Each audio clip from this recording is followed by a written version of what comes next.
Hello বন্ধুরা, আজ আমি তোমাদের সাথে শেয়ার করতে চলেছি চিলি চিকেন, একেবারে গুঁড়ো মশলা ছাড়া। তো চলো শুরু করে দিই। প্রথমে আমি আদা রসুন পেঁয়াজ লঙ্কা পেস্ট করে নিয়ে ধুয়ে রাখা মাংসগুলোর মধ্যে দিয়ে দিলাম।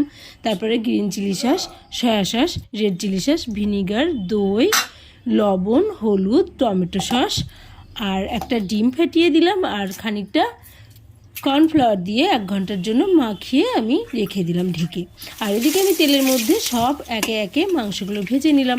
তারপর আমি কড়াইতে পেঁয়াজ, টমেটো, ক্যাপসিকাম কুচো দিলাম, দিয়ে খানিকটা ভেজে নিয়ে tomato sauce, chilli sauce, soya sauce দিয়ে খানিকটা নাড়াচাড়া করে নিলাম। তারপরে দিলাম আদা রসুন পেস্ট আর টমেটো সস দিয়ে ভালো করে কষিয়ে নিলাম। তারপরে মাংসগুলো দিয়ে আরেকটু কষিয়ে নিলাম। তারপরে একটু উষ্ণ গরম জলে কর্নফ্লাওয়ারগুলো দিয়ে দিলাম আর ফুটে উঠলে হয়ে গেল রেডি। তো কত সুন্দর লাগছে দেখতে, দেখো আজকে লাঞ্চের সাথে আমি খেয়ে ফেললাম। তো আজকের মতো টাটা।